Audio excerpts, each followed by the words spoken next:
আসসালামু আলাইকুম ওয়া রাহমাতুল্লাহি ওয়া বারাকাতুহু। সারা বিশ্বের বাবা মা ভাই বোন প্রত্যেককে সালাম। আসসালামু আলাইকুম ওয়া রাহমাতুল্লাহি ওয়া বারাকাতুহু। দয়া করে আমার সালামের জবাব দেবেন এবং ভিডিওটা ঠেলিয়ে দেবেন না, না দিয়ে মন দিয়ে শুনুন। হাদিস পাকে কি এসেছেন আমরা শুনি এবং তাহা মানার চেষ্টা করি।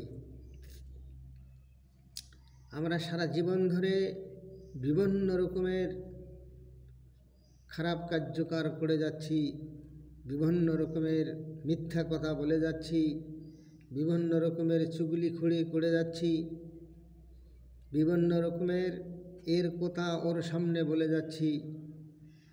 এই সমস্ত গুনাহ, চৌকের গুনাহ, লফজের গুনাহ, কানের গুনাহ, বিভিন্ন রকম শারীরিক গুনাহ, এরকম গুনাহ কাজ আমাদের দ্বারা প্রত্যেক দিন হতে চলছে।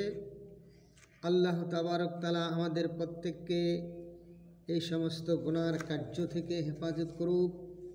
তার জন্য নবী সাল্লাল্লাহু আলাইহি ওয়াসাল্লামের হাদিস আমরা একবার মন দিয়ে শুনি। বিসমিল্লাহির রহমানির রহিম। عن صفوان بن الصالح رضي الله تعالى عنه عن النبي صلى الله عليه وسلم قال إن عز وجل جعل بالمغرب بابا أرضه مسيرة 70 عاما للتوبة لا يغلق حتى تلوه الشمس من قبلي। হাদিস মর্মে এসেছে হযরত সফওয়ান ইবনে আশাল রাদিয়াল্লাহু তাআলা আনহু নবী করিম সাল্লাল্লাহু আলাইহি ওয়াসাল্লাম হইতে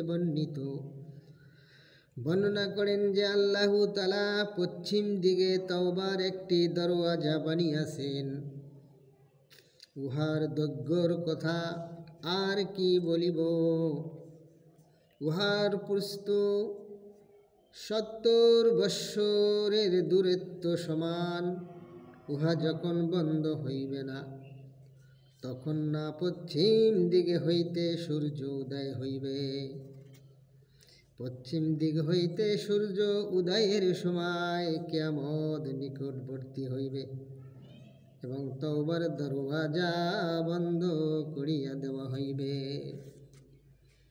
কিয়ামত যে আসবে কখন সেটা আমাদের কারোই জানা নাই। আর তওবার দরওয়াজা বন্ধ হয়ে গেলে আমরা গুনাহ মাফ করিয়ে নিতে পারব না। তাই আমি বিশ্বের সমস্ত মানুষকে আহ্বান করি, হে আমার মুসলিম ভাই মা বোনেরা, আমরা হর ওয়াক্তে 5 ওয়াক্ত নামাজ আদায় করি। আর 5 ওয়াক্ত নামাজের মাধ্যমে আল্লাহ তাআলার দরবারে হাত তুলি মুনাজাত চাহি। আর জিন্দেগির গুনার জন্য আমরা প্রত্যেককে তাওবা ইস্তিগফার পাঠ করি। যদি আমরা এইটুকু সময়ের মধ্যে তাওবা মাফ করিয়ে নিতে না পারি, আল্লাহ তাআলা কখন তাওবার দরওয়াজা বন্ধ করে দেবে আমাদের আর কোনো সময় থাকবে না। আল্লাহ আমাদের প্রত্যেককে খাঁটি মনে এবং খাঁটি দিলে তওবা করার তৌফিক আতা ফরমাও।